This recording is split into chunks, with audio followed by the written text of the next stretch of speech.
Good evening, everybody, and welcome to High Forest Town Council meeting, May 2021. Good evening.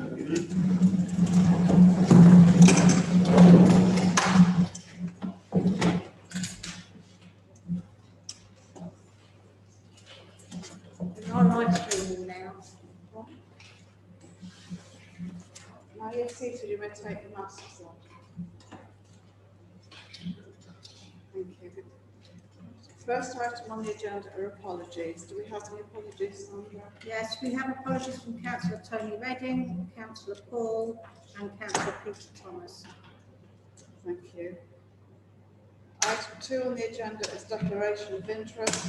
To receive declarations of disclosable pecuniary interests and other interests and the nature of income relating to items on the agenda. Has anybody got anything that they wish to declare? Councillor Jackson. Thank you, Madam Mayor. Item 23. Councillor Jackson, could you take your mask off? It would definitely help. Item 23, as a member of Twinning Group, I declare an interest in being a member of Thank you. Item 3 on the agenda are the minutes. To approve and sign as a correct record the minutes of the meeting held on the 27th of April 2021, which is on pages 1 to pages 5 in your agenda pack. Has everybody had a chance to look at the minutes? Could I have a proposal? Thank you. Could I have a second, please? Thank you, Councillor Gardner. All those in favour, would you please show of hands? Thank you.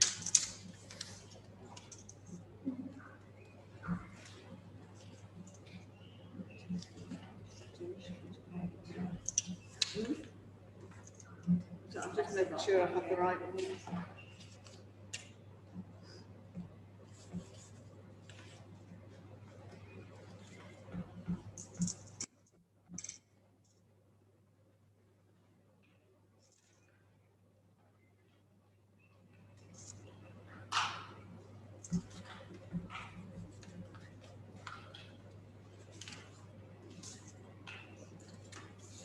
And 3.2, to approve and sign as the correct record the minutes of the meeting held on the 17th of May 2021, which is on pages 6 to pages 9 in your agenda pack. Has everybody had a chance to look through? May I sign them as a correct record? Councillor Jackson, thank you. Seconded, Councillor Whiting. All those in favour, would you please show your hand?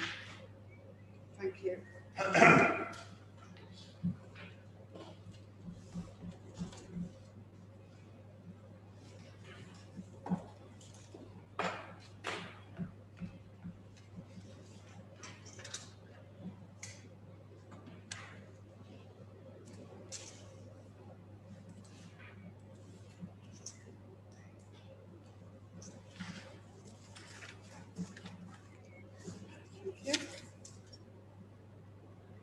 Item 4 on the agenda is the public forum to allow any member of the public to address the meeting for a period of no longer than 3 minutes each.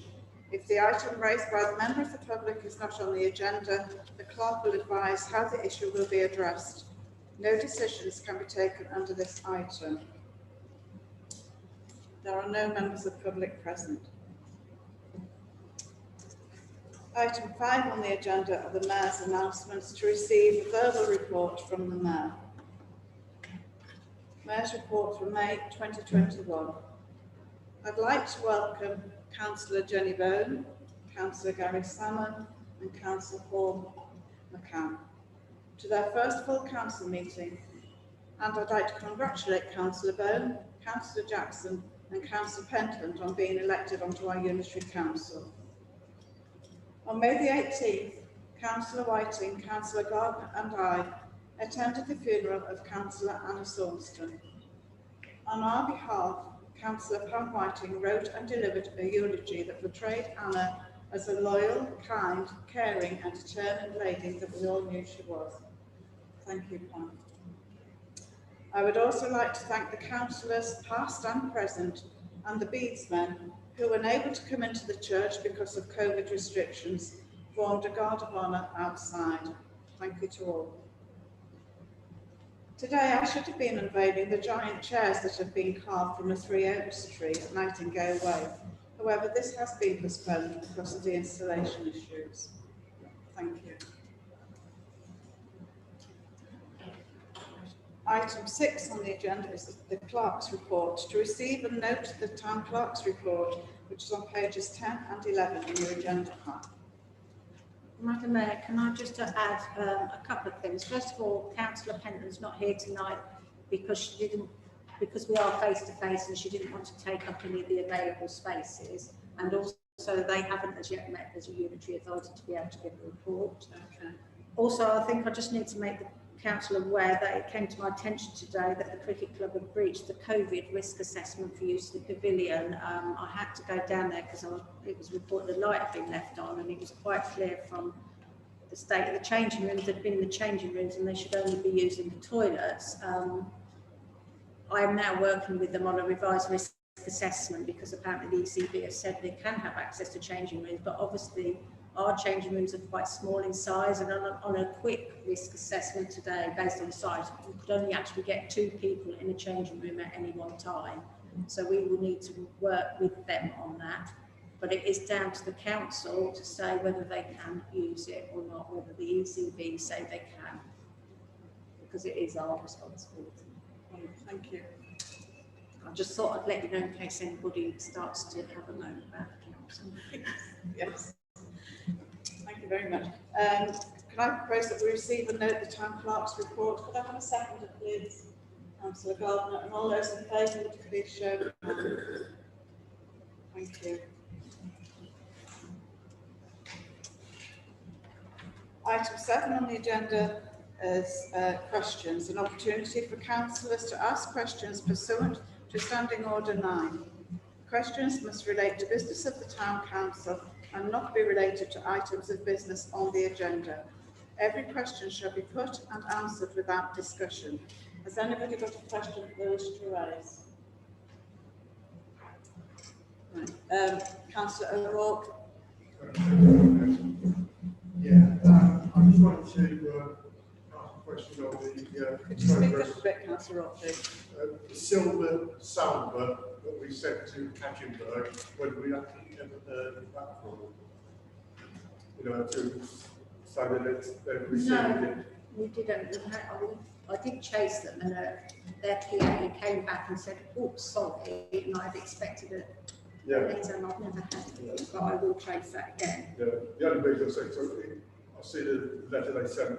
Yeah. And I sent it from Anna. I just thought that's reminded me about it. Thank you. Councillor Pridmore. Yes, thank you very much. Question to the town clerk, please. We've currently spent 1,145 quid and 4 pence for cloud IT to set up 16 email accounts and give us support. What have they done to ensure that as soon as we all logged onto it, the first thing we got was spam emails? What support have they given us, and what have they done to identify that it will not happen again? First of all, that whole cost is not solely for that. Some of it's the monthly fee for use of the IT. In terms of that, you have got all training sessions, which is part of the cost of setting it up. I have gone back to them about the spoof emails as well, and that is a very, and I'll have to come back to the council because it needs there's an additional, it's easy to spoof an email, and you need an additional piece of kit to stop that. So the next question is, why are we bothering to spend all that money when they can't guarantee no more protection than my Hotmail account could have done, when we could quite easily have set up 16 Hotmail accounts for each one for each council, and we would have had exactly the same protection, probably even better.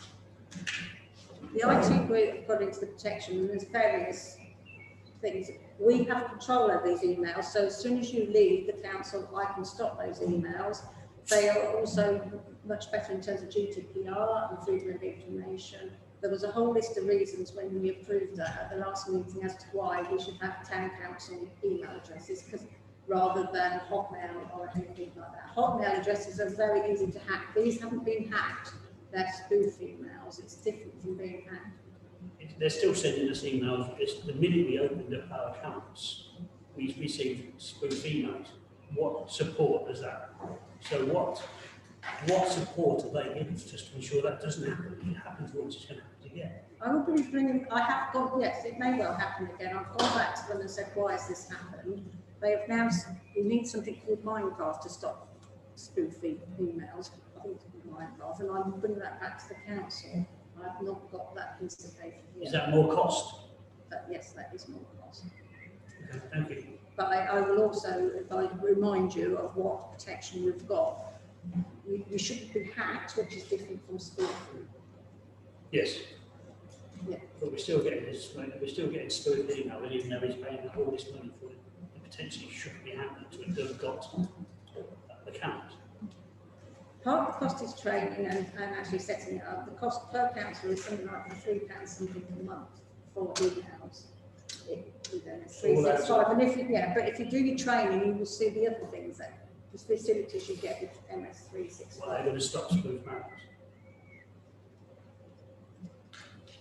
Well, I don't think this is the appropriate place now to go into IT. The IT working group obviously looked at all this and the different things that were available. Thank you, Councillor Pridmore. Secretary, thank you.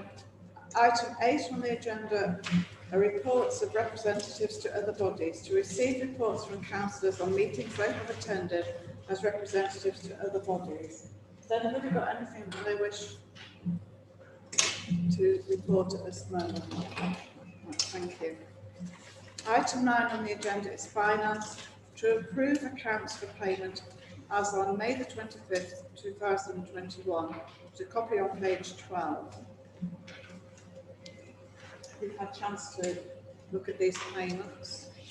There's an updated list, but there's only one or two. Yes. Thank you. I propose that we approve those accounts. Could I have a second, please? Thank you, Councillor Whiting, and all those in favour, would you please show hands? Councillor Jackson, did you show your hand? No, not at this moment in time. Thank you. Are you against? Are you against? Sorry, Are you against accounts for payment then? I still didn't hear what you said. Are you not voting for paying the accounts? Oh, sorry, yes, Yeah. thought you were talking about something entirely different. So I think that was your hand. Yeah. I'm having a drop the head out of this end. I don't know whether anybody else is having problems. The voice ceiling and the heating. I think it's the buzz from the heaters.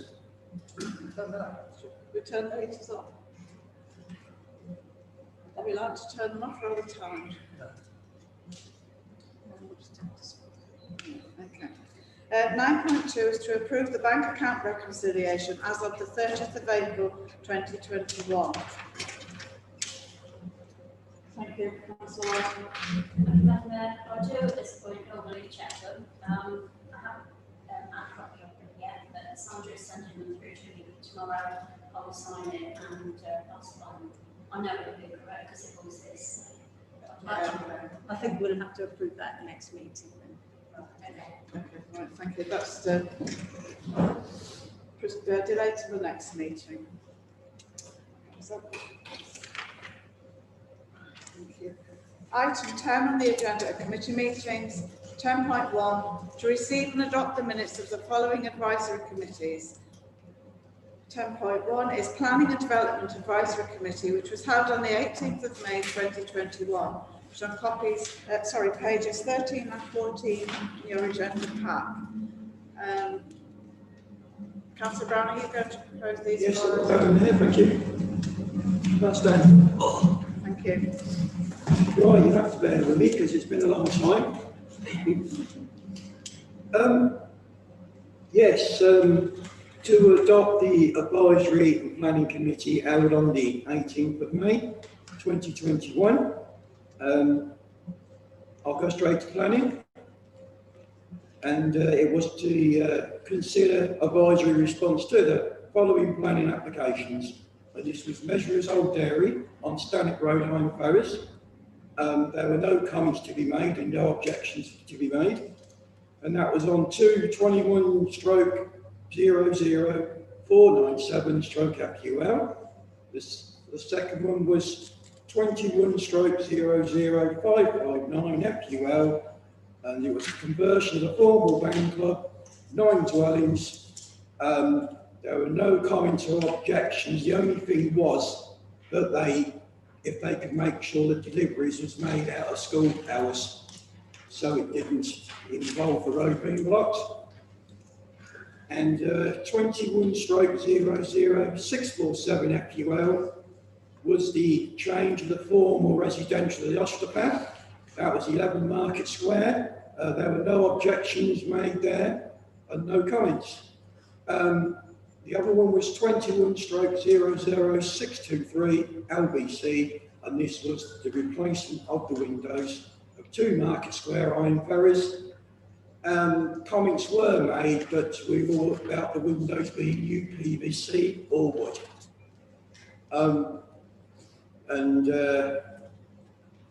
The others are it was on the sheet, and I would like to adopt the minutes, please. Thank you.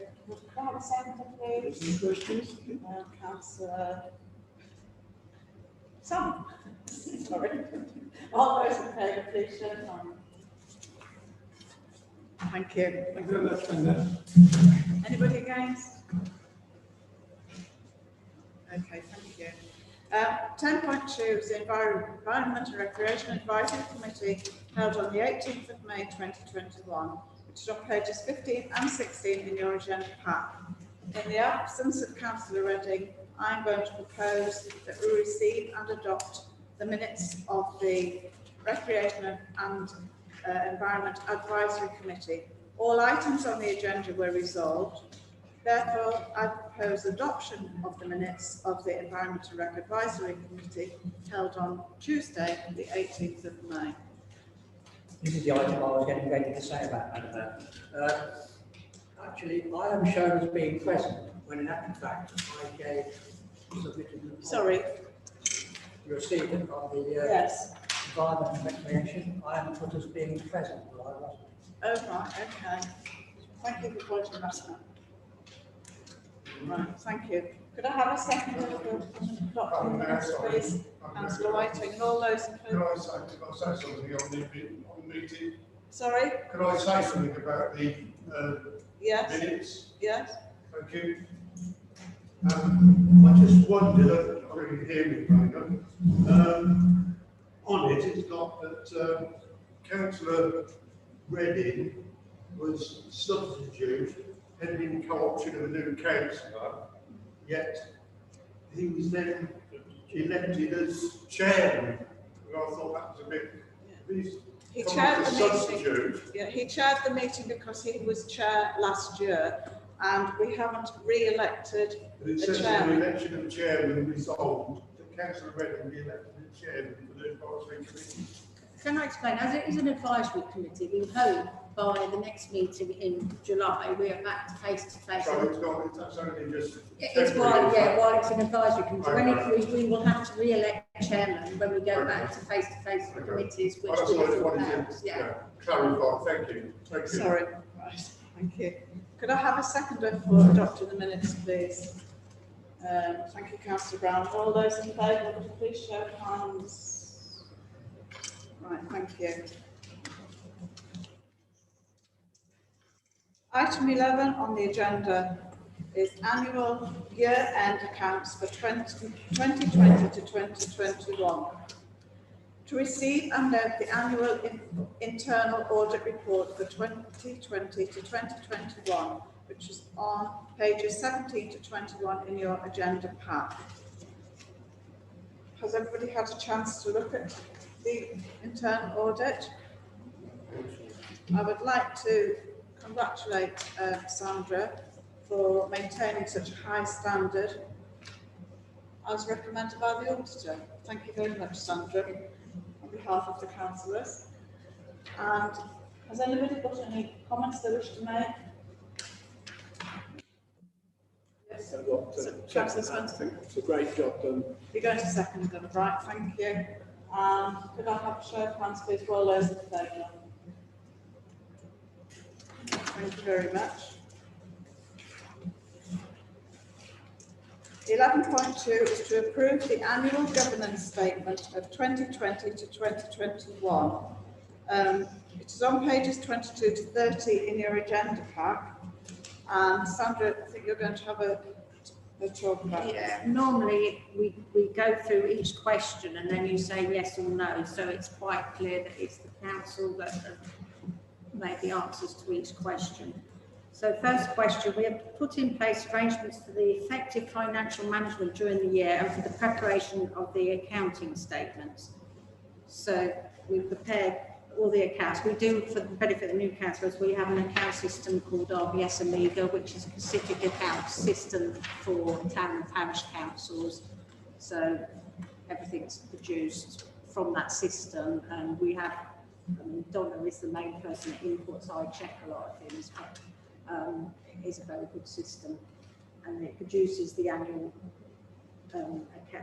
what we call the ADAR as per the regulations. So before we were using a system where I had to keep moving things to spreadsheets, which actually I think puts you at risk of making mistakes unintentionally.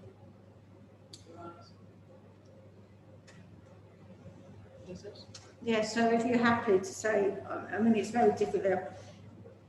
It's very difficult to explain what we have to do, but that's why I did give a copy for this year of the actual extract from the practitioner's guide, which tells you what each question is about. Right, thank you. Has anybody got any questions about our Sandra? Due to the fact that we've been working, or council staff have been working at home for the last 12 months, there is no extra risk financially. No, we put in systems, and the audit, that was one thing the internal auditor questioned me about, was how we were managing it with working remotely. I mean, that was, the RBS originally was only on one computer, so we've had that made cloud-based, so we can all access it.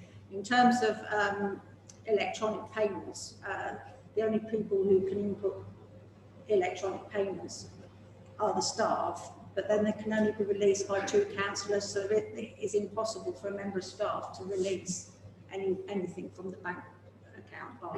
Even though they're working from home. Yeah, because what happened is, if I had a bank statement to release between the meeting, I'd email the signatories with the invoice and said, this is it, can you release it? And even now, we send a copy of the file with all the invoices on so they can see what they're releasing, and then they have to come in the office and sign off the forms as well. I mean, Councillor Whiting's here, and she knows. Well, and your auditor was okay with that? Or? Yeah, he felt we put in a good system. Right, okay, thank you. Yeah.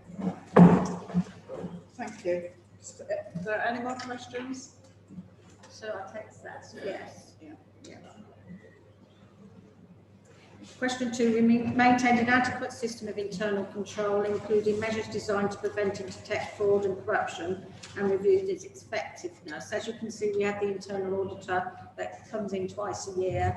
The internal control measures are reviewed by council in February each year, and they are things like, you know, no payments are made, even with a cheque. They always have to have 2 councillors to pay. I mean, that's a legal thing. Every payment is put into the system by Donna. I then double check before it goes to council. So we have sort of several levels of checking. I mean, if anybody wants a copy of all the internal controls we've got in place, I'm quite happy to share that, especially with the new councillors, because the existing councillors obviously see that in February. Thank you. Anybody got any questions for Sandra on that point? No, so that's a yes then, Sandra.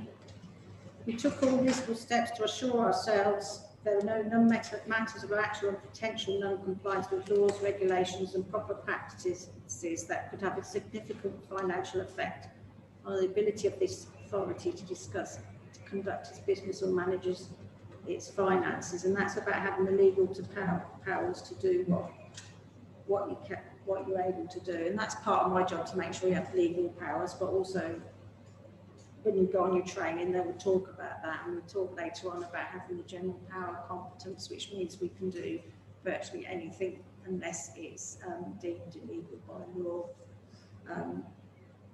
Obviously, this is something also the internal auditor looks at. He will spot checks entries to make sure we are complying with laws. The external auditor, as part of what I have to submit, if we have variances from previous year's figures of by 15%, I have to quite detail down to the few £100s why something's different by more than 15% from the previous year. So sometimes it's project section 106, but like this year, a lot of the comments is we haven't had income because of COVID, and we have to justify that. Thank you. Has anybody got any questions for Sandra on this point? So we all in agreement? That's it. Oh, sorry, Councillor Jackson. Not on this point. Excuse me, sorry. I noted in the actual auditor's report, he was a bit concerned about the 100,000 odd that we have in reserve for the community centre, and he was questioning whether that was still to go ahead, wasn't it? How are we going to resolve that item?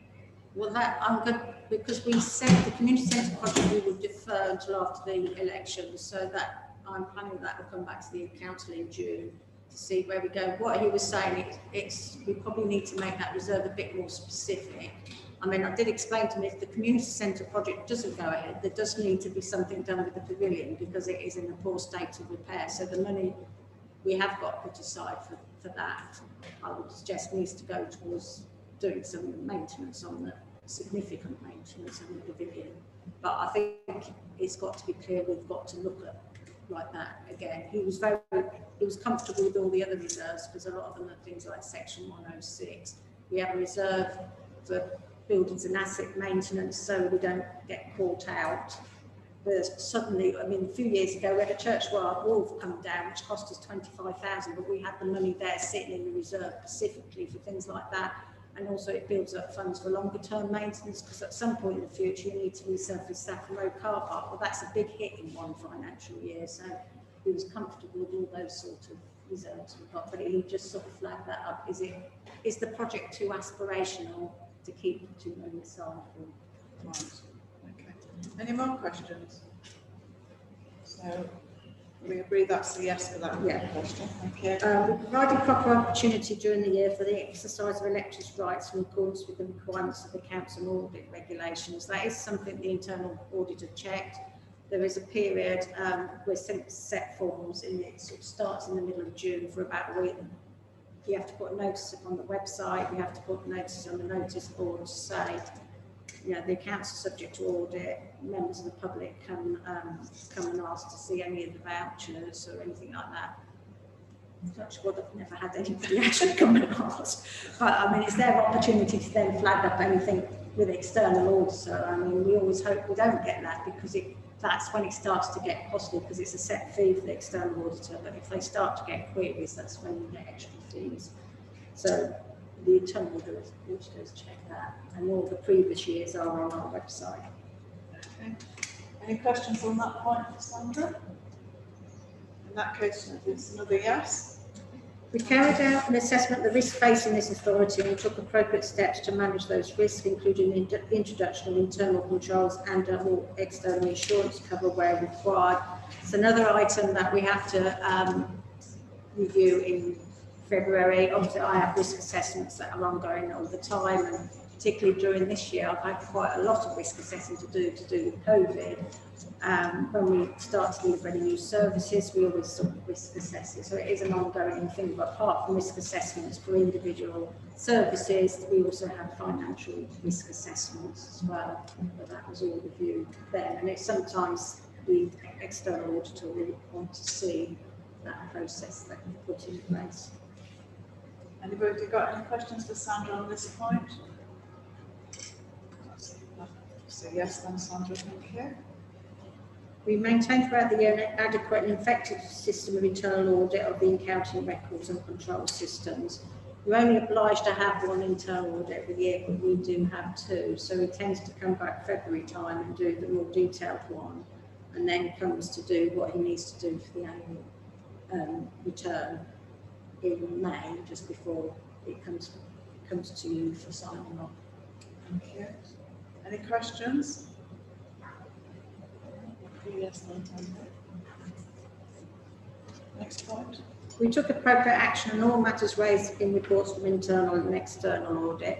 So one of the things he will look for next year is the fact that you have looked at that reserve. There was nothing raised on the external audit last year, and in fact one of the things that you have to submit this year, because we're an intermediate authority, is evidence that you've considered what the external auditor said last year. But as I say, there was no matters raised last year.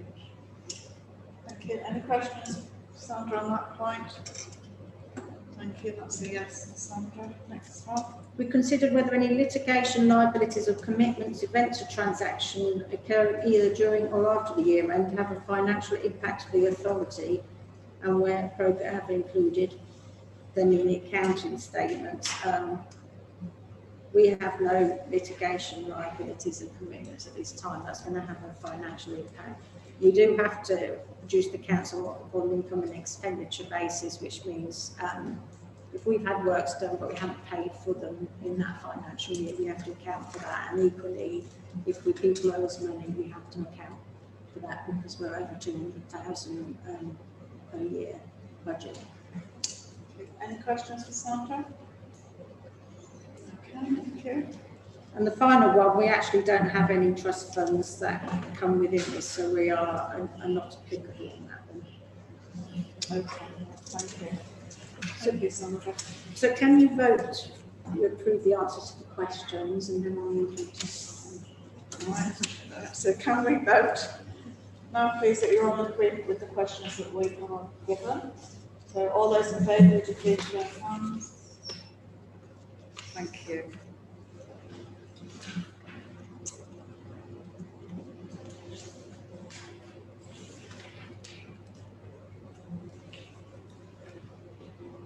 Do you want me to date this, or is that the date of the Yes, that's today's. today's? Thank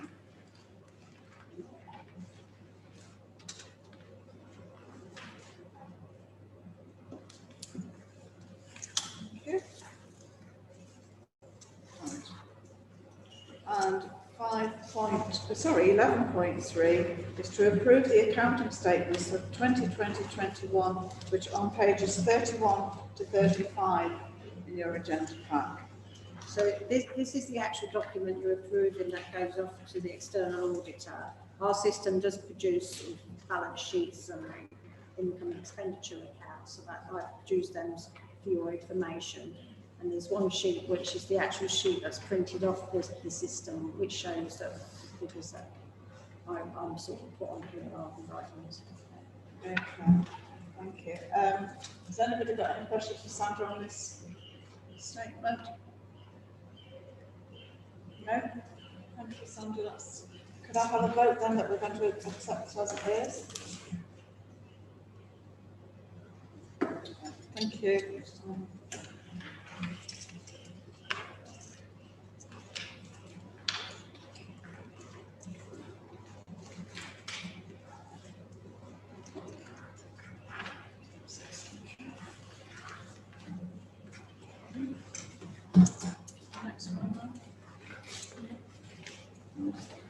And 11.4, to receive and note the budget report for 2020-2021, which is on 36 to 51 in your agenda pack. As I pointed out at last policy and resources in April, every cost centre operated within the budget, so there's nothing to flag up that was of any concern. Okay. Has anybody got any questions on this report? So I propose we receive and note the budget report for 2020-21. Could I have a second, please? Thank you, Councillor Brown. All those in favour, would you please show your hands? Thank you. Item 12 on the agenda is to agree the signing instructions for all bank accounts and authorise amendments to previous mandates held, on pages 52 to 53 in your agenda pack. As you can see, I've put sort of what the signing instructions should be for each of our accounts. We've got various investment accounts spread over different organisations. The ones where amendments are needed are the Unity Trust Bank, and Cambridge Building Society. The ones where we need amendment and the CCNA need amendment as well. All the others, because people, councillors have remained the same, the signing instructions will remain the same. But it's basically approving, this is what the signing instructions is and the amendments. Okay, so we've got a list of those names being removed and those names being added. Councillor Can I propose that they be accepted unless the people so on the list for any objection to it? Could I have a seconder, please? Councillor Brown, all those in favour, could you please show hands? Thank you. Item 13 on the agenda is the Code of Conduct. To adopt the Code of Conduct based on the North Northamptonshire County model, which is on pages 54 to 68 in your agenda pack. Yeah, this is somewhat longer than what the one we had before. But we always have the one that aligns with the principal authority, because simply it's much easier when the monitoring officer has to investigate any complaints if it is the same code. Okay. So I would recommend that you do adopt this one. Thank you. Has anybody got any questions? Councillor Brigmore? Dan Clark, do we need to sign anything to say that we've read them and accepted? You've already, when you sign the declaration of acceptance of office, you say you abide by the Code of Conduct. Obviously, we're actually just changing the Code of Conduct. I'm proposing that we accept it as stated. Thank you. Could I have a seconder, please? Councillor Jackson, all those in favour, would you please show hands? Thank you.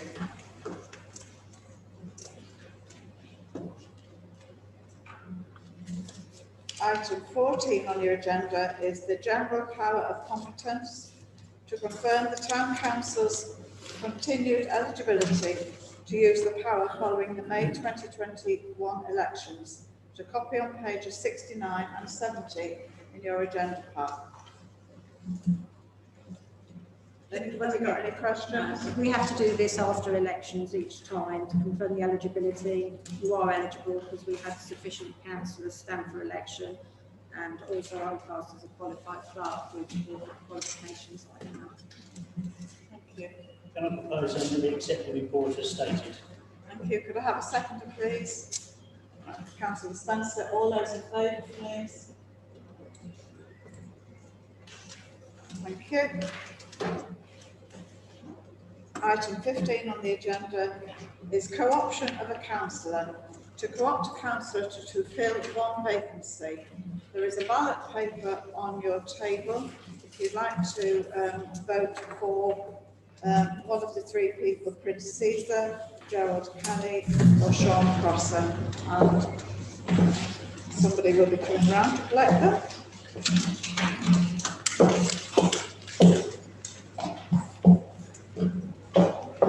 I'll get a stick so the flag on.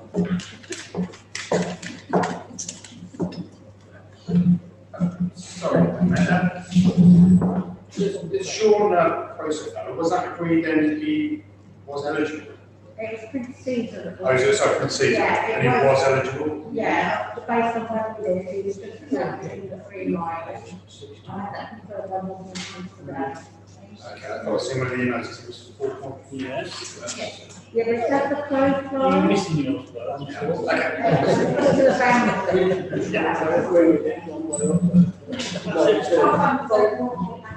Yes, you usually qualify 69. Maybe they're trying to tell you something, Bert. Maybe they're trying to tell you something.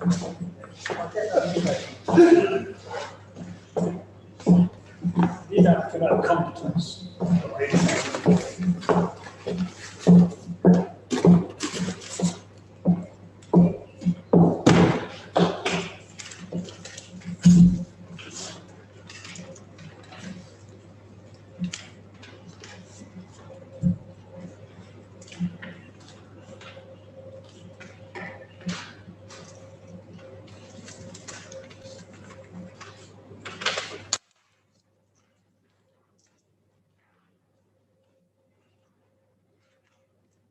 Somebody's voted for 2 and thought that we are looking for just one position.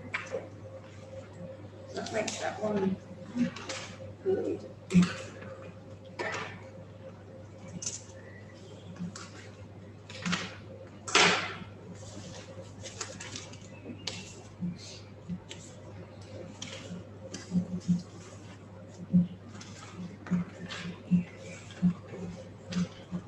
It's Gerald Kelly. Sorry? Gerald Kelly. Right. He got 6 votes. Sean Foster got 4 votes, and then there's 1 void. Right, okay. So I propose that we co-opt Gerald Kelly to fill the councillor space. Could I have a seconder, please? Thank you, Councillor Brown. All those in favour, would you please show of hands? Yeah, there will be another vacancy coming up, and I did say that to the councillors, the candidates.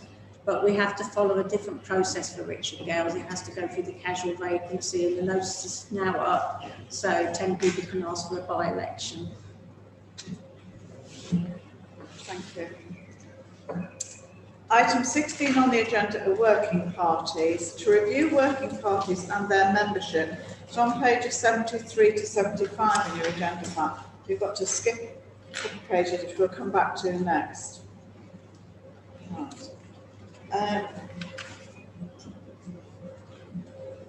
I'm going to go down to the Christmas Sparkle Working Party. I'm presuming that you've all read the bit above that.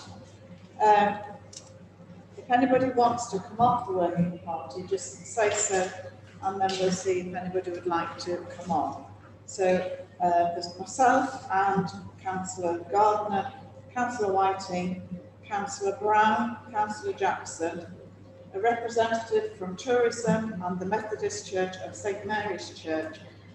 Alicia, should we have Wilson Brown on there too? Don't we normally have a representative from there? We normally do, yeah, so we can add that to the list, yeah. Yeah, okay. So would anybody like to join the Christmas Sparkle Working Party? Thank you. So, Councillor Byrne. Thank you. The Community Centre Working Party, it's suggested that this is disbanded. The project will be brought to the Council again in June for further discussion. Should it progress, it is proposed that we make this a committee rather than a working party, and membership will be agreed at the time. The Royal Working Party, this party deals with an implementation and review of protocol on the death for senior world, so we've been through this, and the membership there will stay the same. Charters Working Party, this group is for the period of the project, and it's Councillor Jackson, Councillor Redding, Carol Fitzgerald, Gwen Tobin and Brenda Lofthouse.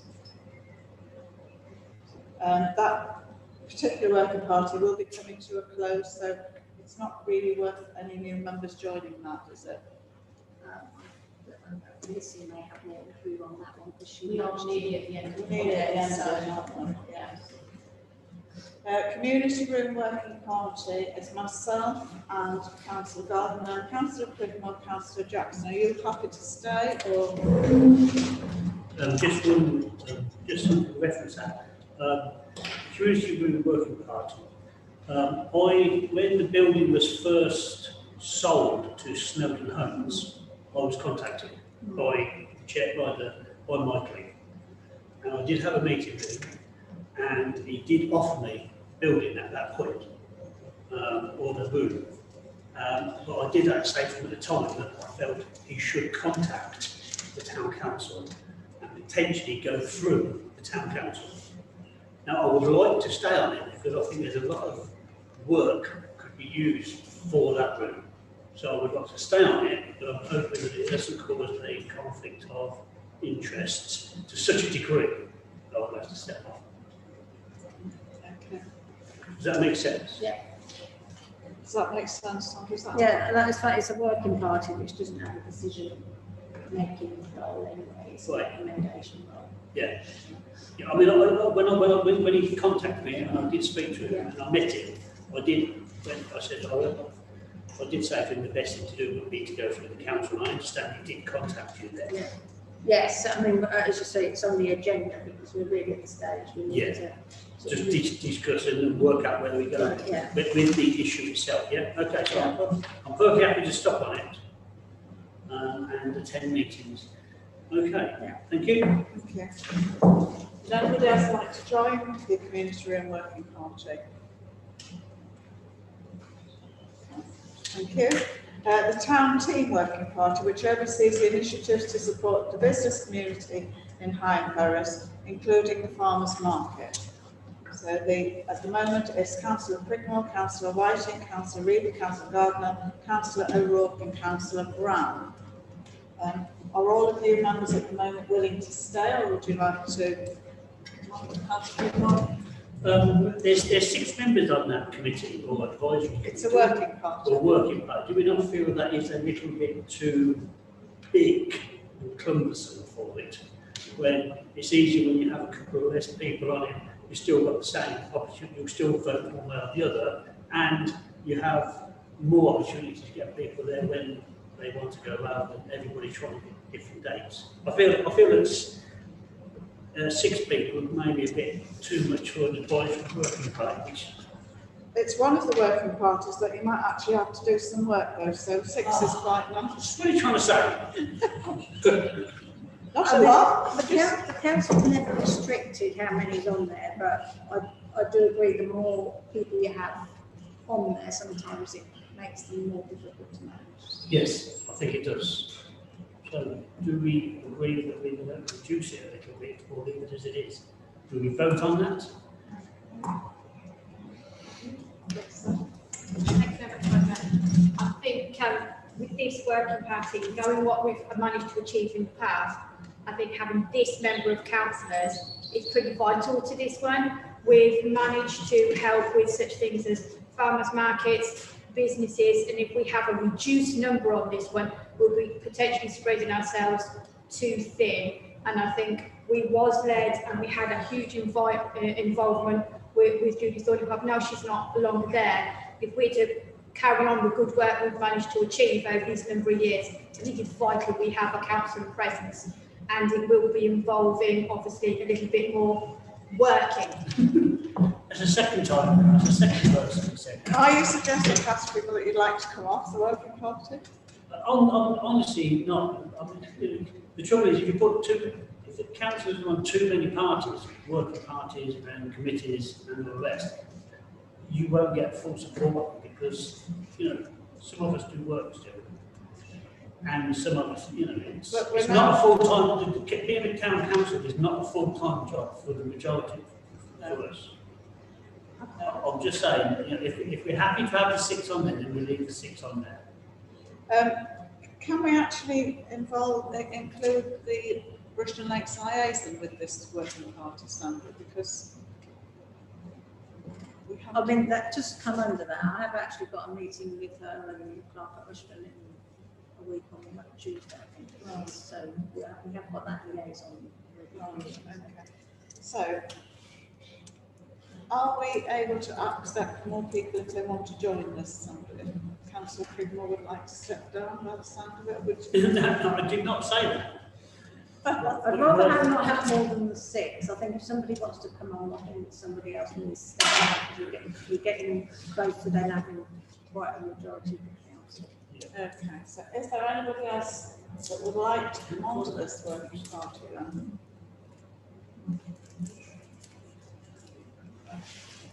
No? Yeah, You'd like to come on?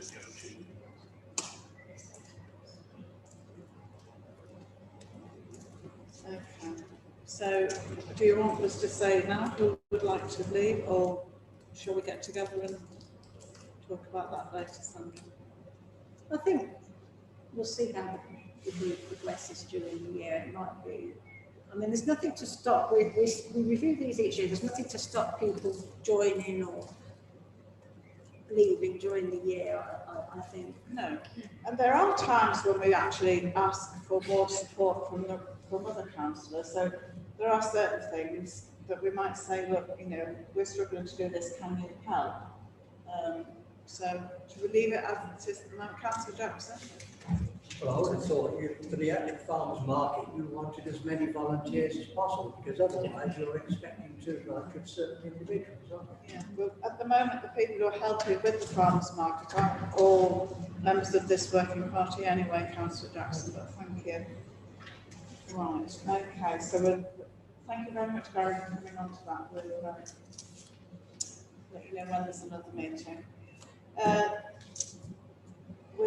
The Climate Change Working Party, this suggests that this is disbanded pending review of the council's business plan.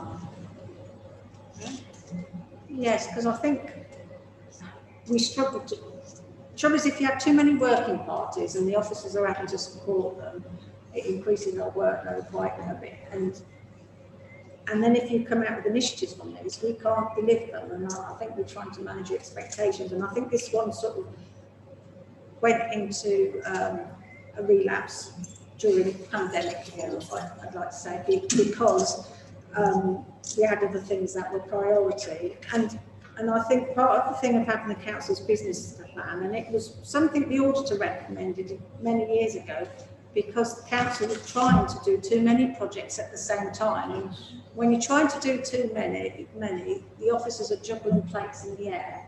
And I think this is one that needs to come up, because it's something that perhaps the community needs to be harnessed a lot more. And there's no reason why community groups involving no councillors could go off and work on different initiatives. But I think we've got to look, perhaps come up with an action plan and try and harness the community a bit more on that. But I think the council need to decide where their priorities are, and they need timeline, you know, short, medium, long term. So we have got some sort of plan for the next 5 years. That's what we originally had, and we're at the stage where that just needs to be looked at, because we need to look at the community plan and the neighbourhood plan, and they will all link into climate change, because any of those things now, climate change needs to be a big part of it.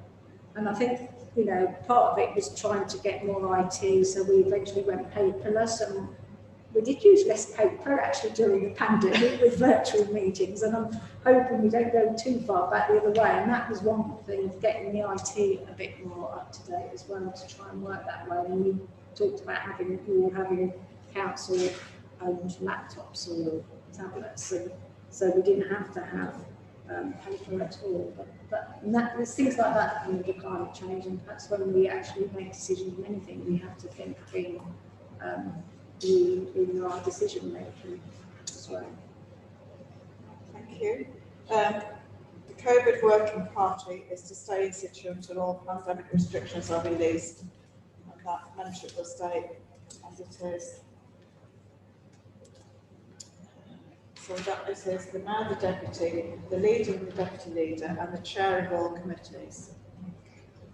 An honorary freedom working party. It is suggested one is set up to deal with applications. As Councillor Redding was included on the previous working party that dealt with the last award, that he is included as a member. I would also suggest the mayor, the deputy mayor and the leader. Is that all right with deputy mayor and the leader? This is not something we have. It's a long time since we issued an honorary freedom, but I feel we may well have an application this year, so I feel it's appropriate that we set one up to deal with that when that arises. Thank you. The council need to consider whether all working parties are required and whether any membership changes are required. Well, we've done that as we've gone through it, so that's right. Right, thank you.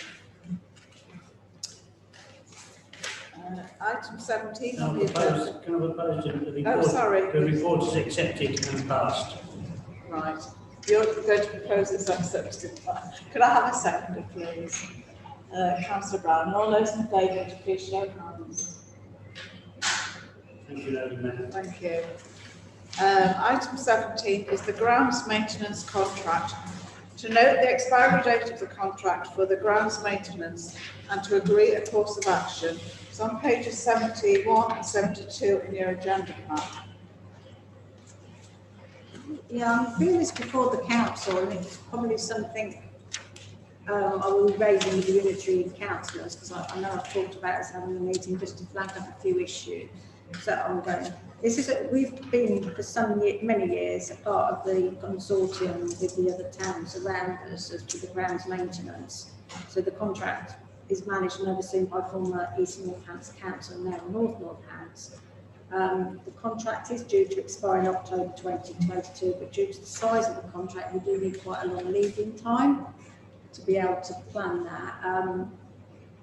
It's unclear as yet whether that is going to continue under Northants, the consortium.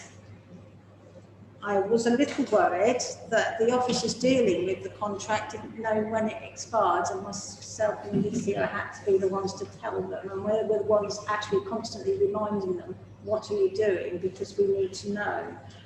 I think the starting point, whether we eventually go along, we are probably the biggest partner now in that contract, because we took on another load of space just recently down at phase 5 at Kings Meadow Lane, is whether ultimately we go alone or we stay part of the consortium. I mean, I think the advantage of being under the consortium is you probably get benefit of the scale on the pricing you get, and at the moment, we do pay for that, but the contract is managed by East Northants, so they're the ones who should be coming out to check on health and safety, make sure the work's done, but also we have to pay for their admin of that. So ultimately, if we went by ourselves, we would have to look how we manage that, and that would mean extra capacity within the office if we needed to do that. But I think my view is the same starting point. We need to review the specifications at the moment that we have for all open spaces and see whether we want to keep them same specifications or amend them. And that piece of work will benefit either course of action, whether we go with the consortium or stay on our own, because we need to have a starting point somewhere. But I feel it's appropriate that we now start to look at that, and the councillors take that forward. Thank you. Councillor Crimmins. Thank you. Have we contacted Warner and Stanek, or have they been in contact with yourself to see whether because they're all going to be in the same boat? So have they made any contact at all to see whether they want to go in with us for one contract? We haven't had that. I mean, we all sit on they have quarterly consortium meetings, and I mean, Alicia attends on our behalf, and I think virtually every meeting the contract is raised, is it not, Alicia? Yes. Yeah. The issue you've got at Wards at the moment, they are without a permanent clerk. They've only got a clerk 2 days a week and an operations manager. Right. And they are. So that they would benefit to join us anyway, because potentially we could do a lot of chunk of the work for them. I mean, there's the option. We either go it alone. Yeah. I mean, Rushton have the same contractors, but they have their own. They run their own contract. You go as a consortium led by the principal authority, or you all make your own consortium, but then there still needs to be a lead council that then manages that contract, does the admin and the day-to-day management, checking on health and safety. Would it be worth going to Rushton Town Council and having words with them and saying, look, we all can get together? Yeah, and that's something we talked about last time, because there was some doubt last time whether East Northants would continue the consortium, and certainly back in 2015 we had that conversation. Yeah. I mean, at that time we also looked at whether we could bring the maintenance in-house, but that is quite a big outlay initially. Yeah. I mean, I know we're talking about the 31st of October next year, but it's obviously the quick on us very quickly. And because the side of the procurement you have to follow, because the size of the contract is quite a long leading time. Yeah. And even if we went by ourselves to the size of the contract, we would need to employ legal advice to make sure we follow the process correctly. I mean, I know Rushton do that, so I can get contact for a price for that. What's the lead time for contracts to come in? If you send out a contract, an offer of a contract, to say that we've got this contract, what's the lead time for that to come in? Well, that be my next stage. I mean, I think the first stage we need to go and check our specifications, so we know what we're going to get pricing, because that's the same for whatever way we go. Yes. It's the same, and then in the meantime we find all the lead times, but there is quite a lot of before, I know when it's changing because we're not in the EU anymore, but there is sort of pre-advertising, then they show Right, yeah. interest, and you have to, Yeah. and then there's a layoff time where once you've made a selection, there has to be a period for change. And Yeah. so then you have to have a time, if you change contracts, so there has to be a leading time for the contract starting. Yeah, so you're probably talking that, early next year, if we're going to start a tender on our own, we need to start a tender. I would say at the very latest, and that's what's worrying me, that the Right, critical okay. authority are being a bit uncommunicative on it, because they need to start to get that together. I think there's going to come a stage, it sounds very much as though there's going to come a date when we're going to have to pin a date to say, right, we're going on our own. Yeah. Whether if the council has not, if the unitary have not come back to us, there's going to become a date where we're going to say, well, this is the date, that's it, we now go. Yeah. Okay. Yeah. You're not going to give us that kind of date. Not at this stage, because it's quite a complex. If I'm honest, I've never done a procurement of this size. I've done a budget, not one of this size, and I think that's why you need the advice to make sure you get it right. But I can go to the clerk at Rushton, and she can give me a lot of information. Right, because okay. they've done that. But before. it sounds to me, I mean, we're now hitting June of this year. You're talking 6 months left of this year, plus probably 3 months of the following year before you have to start doing the actual process. No, I would think it's even ahead of that, because there's quite a gap. If you think you can't suddenly make a decision, say in September, you want somebody to start 2 months later. No. Because they've got to get there, actually got to because they'll probably have to two-piece staff over if we change contractor.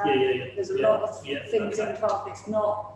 So we're talking really at the end of this, I think the end that's of this why I'm year. flagging it now. Right, okay, that's fine. We need, by P9, and I'm suggesting then coming into P9 now because it's policy Yes. resources. So sort of P9 August at the latest, I will have sort of put the processes. Is August going to be, in all fairness, quick enough for us to go to I will make now? sure. Because it's then not going to come to if we probably won't get a full meeting on it, full town council meeting until August, September. You've only got October, November, December then. So that's, if we talk at the end of the year, that we've got to start saying in January, we've got 8 months to get a contract in place, then is July P&R too late for me? It's not going to come back to the council. It's that time lag in between us, the P&R doing it, coming to the full council, and then potentially coming back to P&R, and then back to pick the full council again before we decide, rather than it coming to you as delegatory powers to do it. I will attempt to get by the June meeting all the timelines. Something on the P&R agenda. Yeah. If it's not P&R full council by the June meeting, all the timelines, so we can also at the same time press these plans. Because what they said to us, did they not, Alicia? They said is because one of the things is what we're concerned is we've got burials, so we can't have any lapse in dealing with burials. And they just said, I'm sure we can sort something out temporarily, didn't they? Yeah, this is my concern is that come April of next year, the unitary are going to say, yes, we'll do it, or no, we're not. And we're like, oh, hang on here, nobody's going to cut our grass now from October, and nobody's going to dig our graves. So, I would like the next P&R, or sort of the next full council, some kind of time scales as to what kind of time scales you would recommend that we look at in order to set up our own contract. Is that at all possible? Yeah, I've got 2 other people Yes, waiting to. because it is the biggest contract we have. Yes. Okay. Councillor Jackson, I saw you Thank you. first, then it's Councillor The Stanley. whole idea of having a consortium is you get an economy of scale. But I would have thought we have 6 months in which to investigate who is prepared to go into the consortium together, and also that same 6 months to find out whether it's actually cost effective to be in the consortium. Usually it is because the equipment that they use is very expensive, and also they have the labour force, so that when there are adverse weather conditions, they and putting extra equipment in to do it. But obviously, we've got 6 months to find out various different councils whether they are prepared to go in as a consortium. Thank you. And Councillor Spencer? Thank you, Madam Mayor. Yes, I concur with Councillor Jackson. As a consortium, you probably get a better rate. Procurement time on a contract for that, I would say you need to be looking at least 9 to 10 months. The advantages of doing it on our own is of course, you're in full control of it. You determine how the tenders go out. But it's the viability side of it, or financial viability side of it, maybe not quite as good as if you was in a consortium, as Councillor Jackson said. I would suggest we possibly leave it to the clerk to investigate the possibilities on this, maybe come back to us as soon as possible. Could we also ask our unitary councillors to sort of try and find out for us what is going to happen? Councillor Jackson, Councillor Byrne, yeah? Do you want me to also write to the other town councils that are in and just ask where they're? Contact the town clerks. Yeah. Phone them up and ask them. Well, I think we need to make it official, really. So, Phone them up and ask them. It's a simple question. You just ask what they're proposing to do when contract ends. In some respects, it's a matter of putting the thought into their head that they're going to start thinking about it. Thank you. Sorry, David.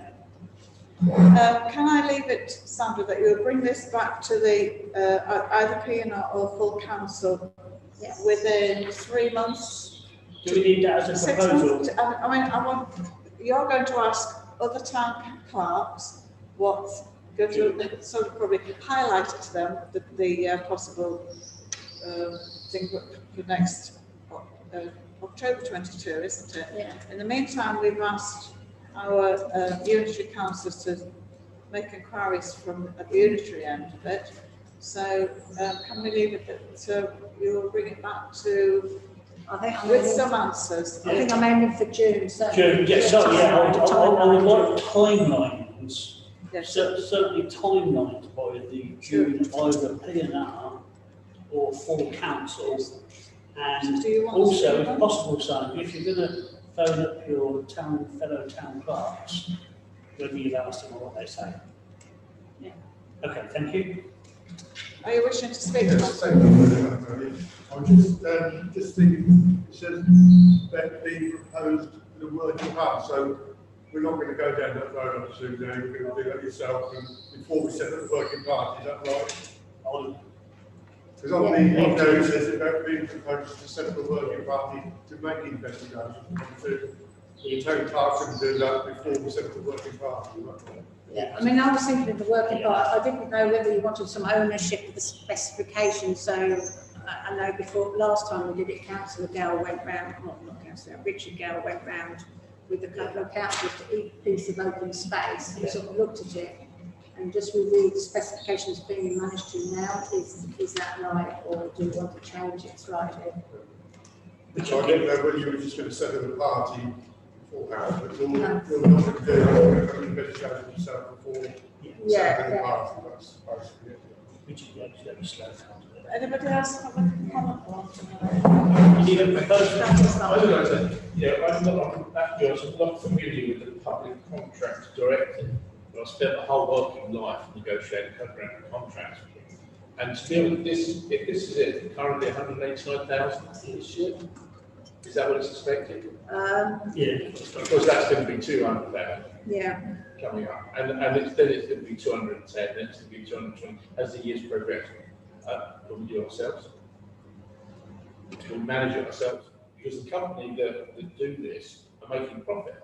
We don't need to make profit. And I suspect they're making 20 to 25%. No, I think that's the I do know a number of councils have done their own thing, own electric companies, own gas companies. They why don't we just look at our own grass cutting and do it ourselves as a high various company? I think even so, our contract over a period of 5 years will be over the threshold, is the point, because we probably spend 70,000 a year at least on the contract.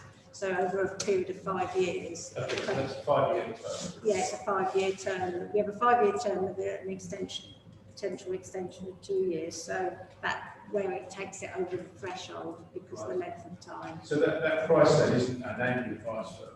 No, that threshold is the threshold set in the regulations. It's not what we pay. Right. Um, Perhaps we can have another conversation. yeah, probably. Yeah.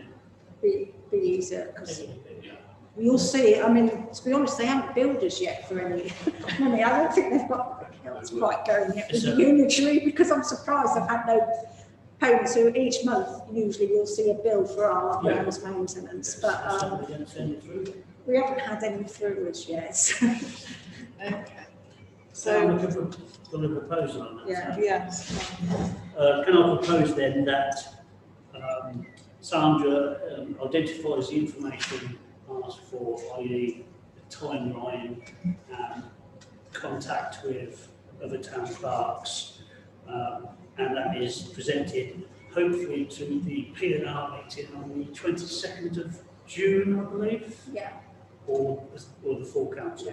But I would prefer it to go to the P&R because I think it needs to go to the Policy Resources Committee and then get pushed forward rather than that. Okay, so I'll propose, that's my proposal.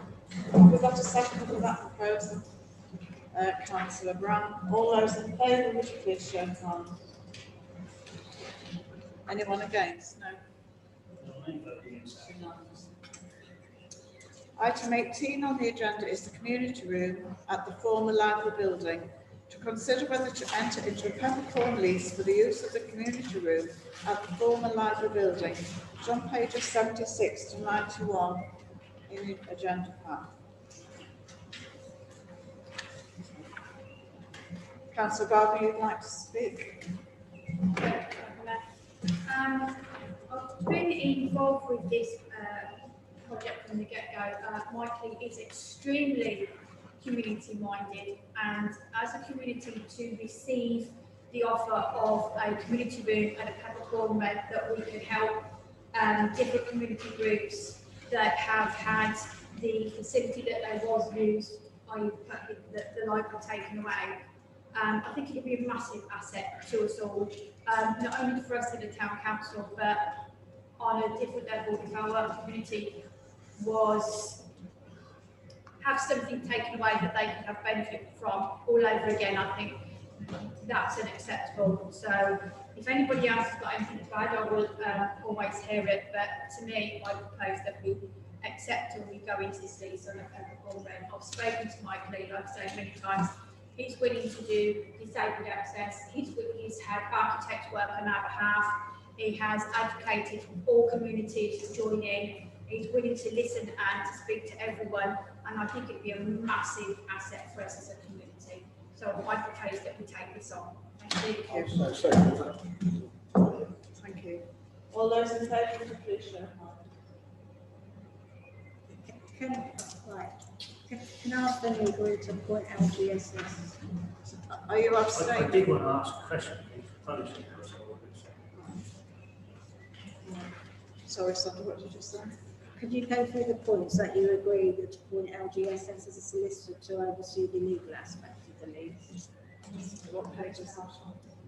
So in 76, I've got the bullet points at the bottom.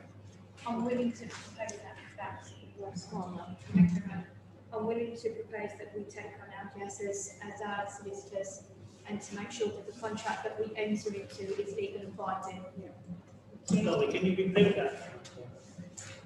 I didn't, sorry, I didn't really hear that. you didn't hear it. You didn't hear the proposal. Councillor Pridmore, I propose that the council appoint the solicitors LGSS to enter into the agreement with Snowdon Homes for the community room. Could I have a second for that, please? Councillor Jackson, and all those in favour, would you please show of hands? Thank you. Anything else, Sandra? And what would you like to allocate for furnishings? And Councillor Pritchard. Yes, thank you. I know that it says here that Michael, the owner, is willing to participate in funding some items, and I think that before we start spending money that the rest of the town, he is perfectly willing to spend some money, and we should be willing to be perfectly willing to ask him to say, look, you know, what are you willing to give us to help us get this up and running? And I think he'll be quite helpful personally. Do you want to propose that then? I would like to propose that, yes, and as being on the member of the committee, I'm perfectly willing to ask. well, that needs to come from the officer. I think Okay. I just said that had to come from the officer of the request, not from a councillor. Yeah. So that is my proposal, that we, at this current moment in time, leave any financial side of it, and then the committee, the working party can ask Michael if there's any funding available to help set it up. Okay, could we have a seconder for that, please? Councillor O'Rourke. All those in favour?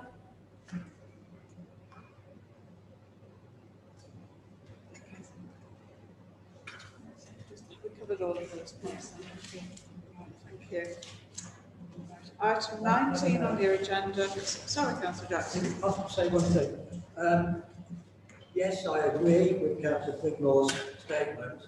However, we should bear in mind that he is A, providing the room, providing all the facilities, heating, insurance for the building. So I would not like to be too pressing, otherwise he might think, good heavens. Personally, I don't think he will be. Close off like that. I honestly do not think he will. He will either say yes or he will say no, and that's the kind of guy he is. I don't disagree with you asking, but not to. So we have proposed and seconded and a decision has been made. So can we move on to the next item on the agenda, please?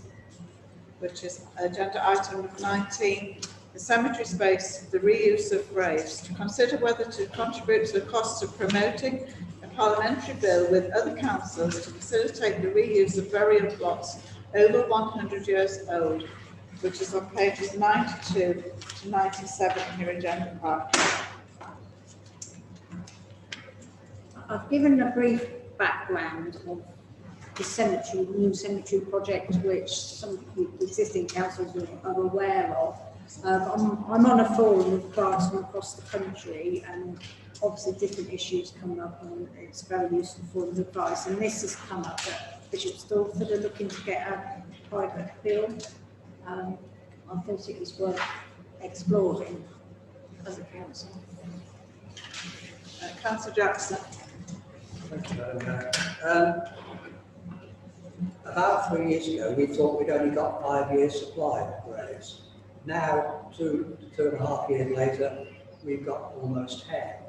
So therefore, the pressure's not quite so heavy. So I would have thought, because obviously we are going to be expanding. I was going to be expanding the other side of the A6. And so therefore, whereas when we did the investigation on these various plots and cemetery, it was discussed that obviously those at the very far end of the touching were partially going to allow us to possibly investigate. By the time we get, say, another 5 or 6 years, we will be growing towards those. So all of a sudden, they're not that far out. So I would have thought we ought to be considering possibly trying to investigate whether we could acquire. A building contractor, what they do is they select a piece of land, they go along to the landowner, and they put an option on it. They pay a certain, shall we say, a deposit, and then in about 5 or 10 years' time, they purchase that land at the going rate of that time. So therefore, both parties win.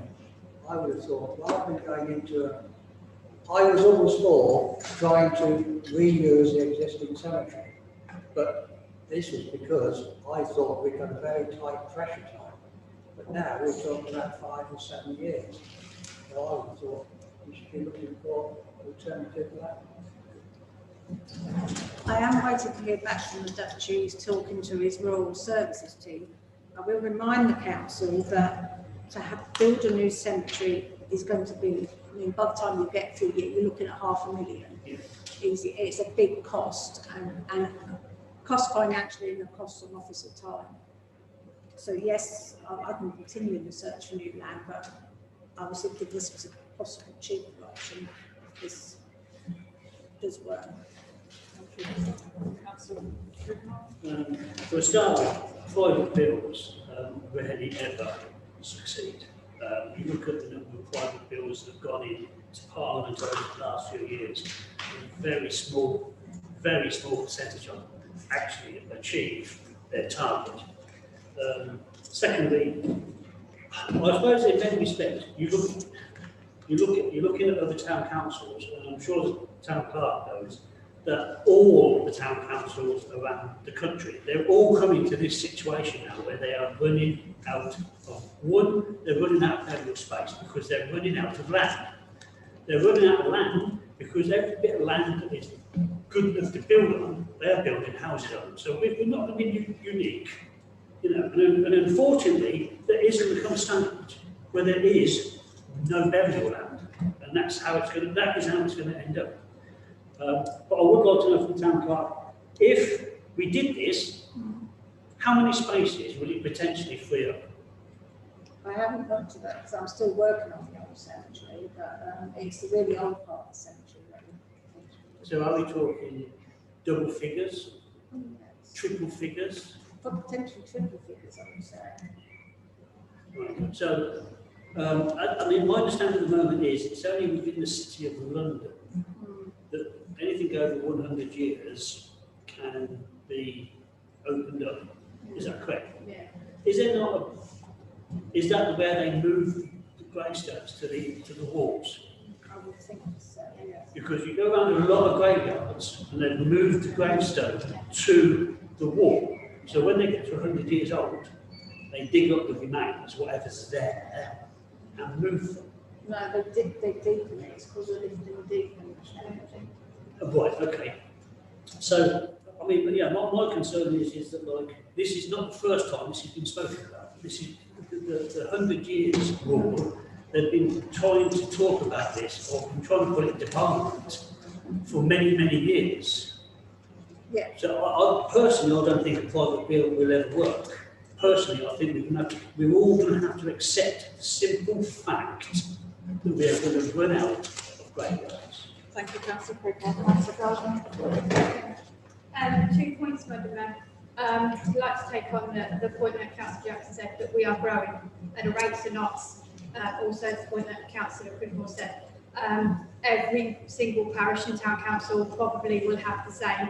It doesn't mean that if it doesn't succeed for one, it doesn't mean it won't succeed for us. I'm also at the mindset of that, so we don't try anything. All right, we're all going to come to this situation, so we don't do anything, and we wait until the 11th hour when we have to say to a family, I'm sorry, but we're full. That's not really an option. So can I please propose that we seek all alternatives, from new burial sites to green burial sites to the 100-year. I know we are specific on this, and I would like to propose that we do consider this as a town council, and we do forge ahead with this. But I'm also of the mindset that we need to explore every available option.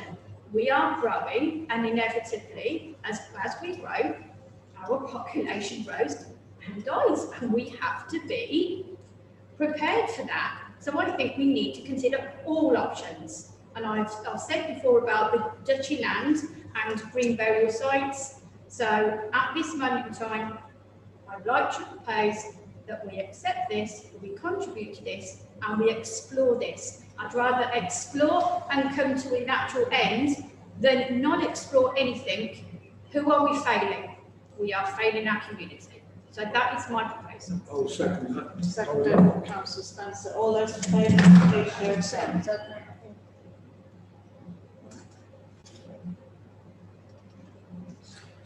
So are we proposing that we spend £5,000 to Bishop's? Are we proposing that we send £5,000 firstly to Bishop Stortford. Excuse me, there is a proposal on the table. We're in the middle of a vote. Didn't make sense. We're in the middle of a vote, councillor Pridmore. Sorry, would you show again, please, if you're in favour of that? Point of order then, please. 1, 2, Point 3. of order, please, Mayor. The proposal does not make sense. It doesn't, at this current moment in time, the proposal is that we spend £5,000 to Bishop Stortford. That is not on the proposal. The proposal is that we just keep doing everything we're doing. So is the proposal that we give the £5,000 to Bishop Stortford, or is the proposal that we go for the duchy land, or is the proposal that we go for the 100-year rule? So I would just like to know clarification on the proposal, please. Thank you. Councillor Pridmore, I would like to clarify for yourself that I propose that, as stated in here, the question is to consider whether to contribute to the cost of promoting a parliamentary bill. I propose that we do contribute to the costs for the parliamentary bill, and to the council to facilitate and reuse the burial plots of over 100 years old.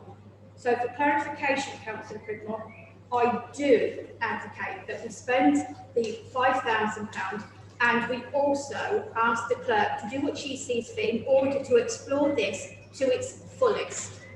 The other items, i.e. green, etc., I will propose at a later date and ask for that to be brought to full council. Thank you very much, Councillor. Councillor Spencer, do you still support that? Can I now have a vote? All those in agreement with the proposal, could you please show of hands? 2, 3, 4, 5. Right, 1, 2, 3, 4. Can we have clear hands, please? So I'm sure. 1, 2, 3, 4, 5, 6, 4. Right. All those against the proposal, could you please show of hands? 1, 2, 3, 4, 5. Nobody's abstaining, are there? Right. So, Please be assured I won't pay off over the money unless I think it's actually going to go somewhere. Sorry. I won't pay over the money until I'm sure it's going somewhere. right, thank you. Item 20 on the agenda is pre-planning consultation for 5G telecommunication mast on land off School Lane. To consider a response to the following pre-planning consultation from CK Hutchison Networks UK Limited on behalf of the Operator 3 for the siting of a 5G telecommunication mast on land of School Lane, which is on pages 98 to 104 in your agenda pack. Has anybody got any comments that they would like to bring? Councillor Whiting. I'm just one thing that Mr. Broadhead's not here tonight. No, thank you. No, Mr. Broadhead. I think this is completely the wrong area. It's far too close to the school. It's on a grass verge. It's right near the main path and also near the main road. I think it'd be interesting to hear other people's comments, but I think we should say that we are against this. I think this is the right place for it. Thank you. Anybody else like to make a comment? Would you like to make that? Oh, sorry, Councillor Jackson. Some time ago, we were asked permission for land on Woodlands for their radio mast, which were not 4G, to be updated, which we all agreed to because obviously the mast is there, not a problem. So therefore, but now if you come along the Chelveston Road, it almost looks as if you've got scaffold halfway up the church until you move along the road a little farther. And then you realise the scaffold has moved to the other side of the church. Until you get much closer, then visually it looks as if it is, yes, but unfortunately they're very high and the kids an eyesore. But unfortunately, there's not a lot we can do because everybody needs their mobile phone. So it is a big problem. but it's a question of vision that I'm concerned about, where the position is going to be, and also, of course, there is a gentleman, as we know, is very anti these marks, so we could have a problem there as well. Thank you. Anybody else like to make a comment? 18 metres. Councillor Whiting, would you like to make a proposal? Can I just ask a question? Sorry, Councillor. I take it this is the only mast, 5G mast that will be within the town? That we know of? That we know of. This will be the first 5G that will go within the town. I'm not aware of any of this, but that doesn't mean to say there is. Because 5G is normally 5G is got to be within a very tight span of people, because 5G only goes so far. I'm just concerned that they put it so high, because the height of 5G actually makes no difference. The height of the pole makes no difference, because 5G will only transmit within a certain distance. So therefore, you can. That's why at one point they were talking about putting it on the end of every lamppost in the country in order to get complete coverage. So I was just concerned as to why they want to put one 5G down there. So I would certainly like to ask them what's the point of it. But I am with Councillor Whiting. I think that it is a necessity at this moment. But interestingly enough, have any of the residents and the school put any complaints in or objections to the report to this? Well, this is it's a consultation to the town council in advance of the submission of the planning application. So Right. I'm not sure how many other parties have been consulted prior to the submission of the planning application. So I would imagine that not that many are aware unless they. There's not many people aware at this present moment in time. Okay. Thank you. Thank you. Councillor Whiting, would you like to make a proposal? I know it can go with progress, I appreciate that, but I think there's a time and place for everything, and the fact that this is so close to the school railings and overlooking the playground, I just think it's in completely wrong place, and I'd like to propose that we oppose it. Thank you. Is there a seconder for that proposal? Councillor Salmon. All those in favour, please show of hands. Anyone against?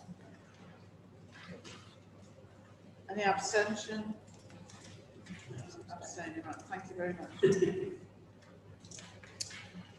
Councillor 20 is the charter project 21.1 to receive and note the minutes of the Charter Working Party meeting held on the 14th of May 2021.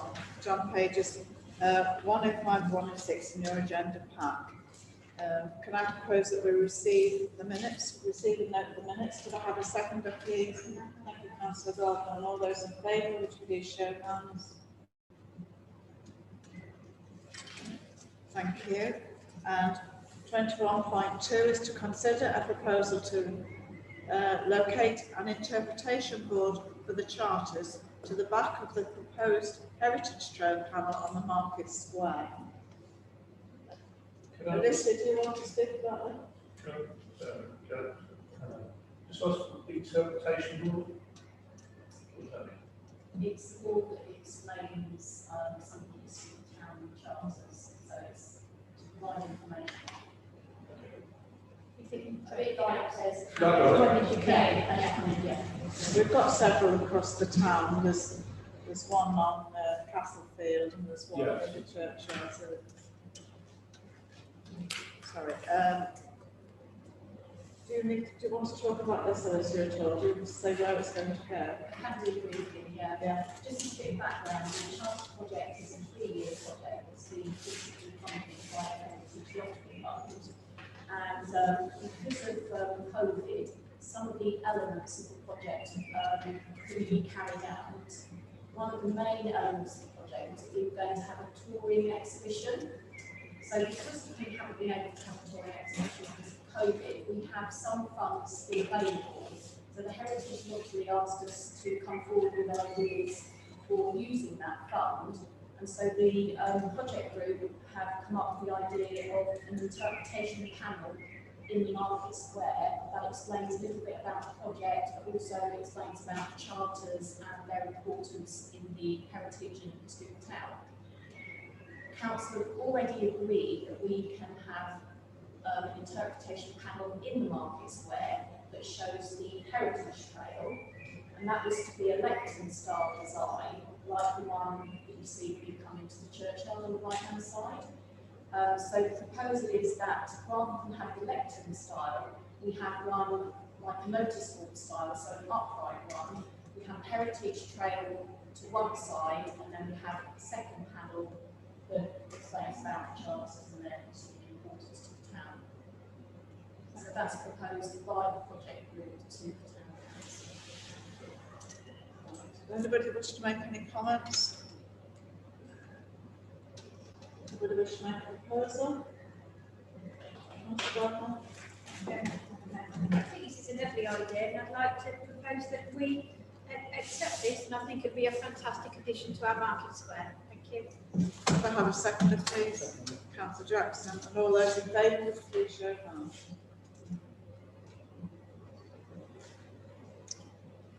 I'm thinking, Are you against? yes, ma'am. Sorry? I'm against. Thank you.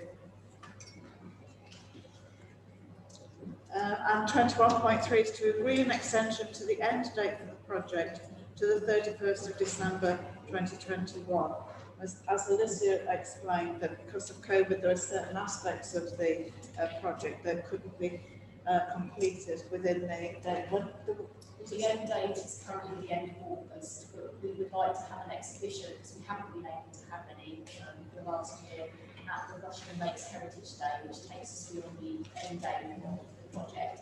So the Heritage Laundry Fund suggested we extend it, so I'm putting forward to the project group an extension through to the 31st of December. The council are in agreement. Has anybody got any questions? What's IJF? Heritage Laundry Fund. Oh, sorry, I didn't catch that earlier. Thank you. I would like to propose that we agree to an extension to the end date of the project, 31st of December 2021. Could I have a second, please?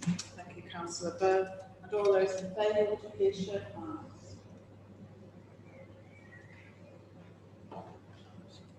Thank you. And item 22 on the agenda is the Rawn's withdrawal from Hackenberg agreement. This is a proposal from Councillor O'Rourke. Councillor, would you like to talk about this, please? Yes, I just want to go back to Rawn's when they sent us a letter in September last year. Basically, the last paragraph said, following the letter to Pine Terrace Town Council in July 2019, the previous Mayor of Rawn's wrote to the Hackenberg Pudding Association at the request of Rawn's Town Council to try and find an amicable solution for all parties. But sadly, it seems this has not been possible, and therefore Rawn's Town Council will respectively withdraw from the arrangement. I don't even know what arrangement they have, but they.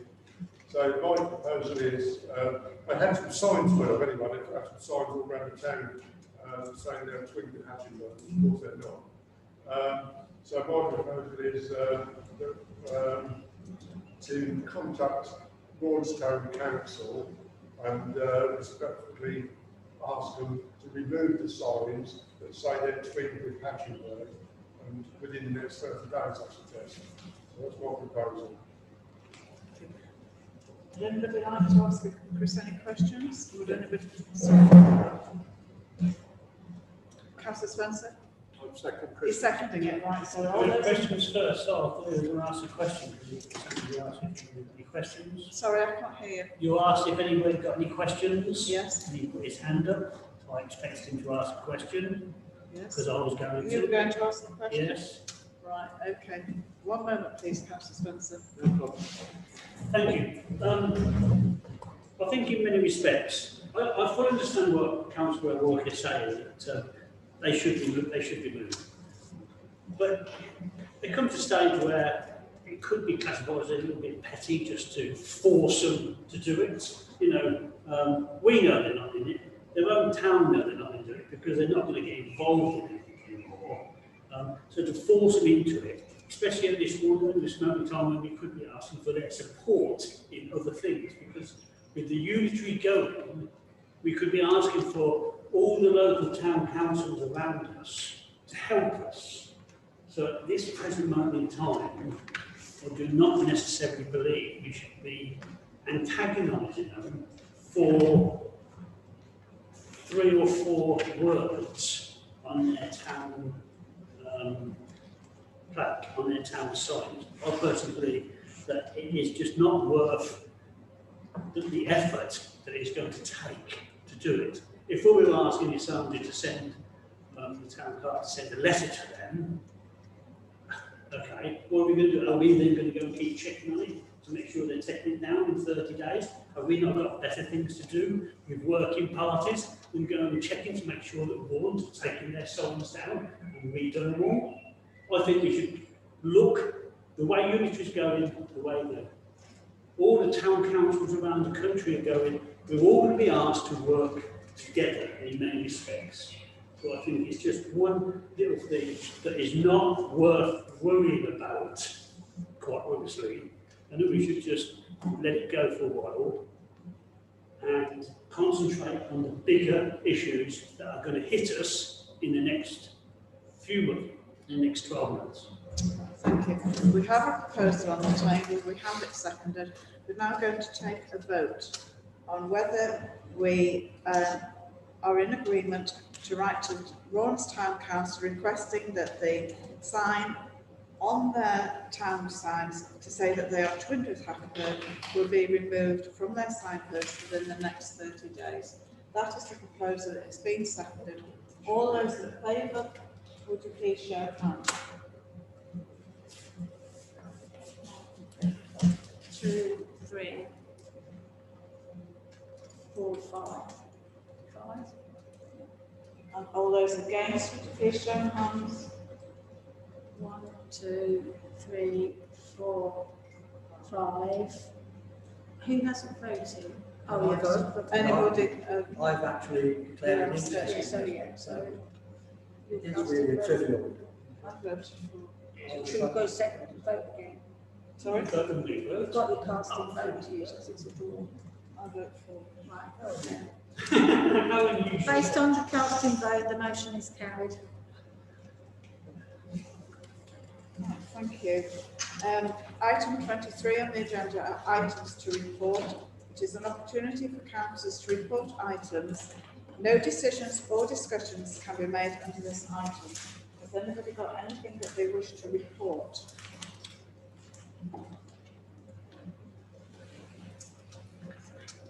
Thank you. Nobody. I'll think of it next time. Thank you. Nobody has anything to report. Therefore, I declare the meeting is closed.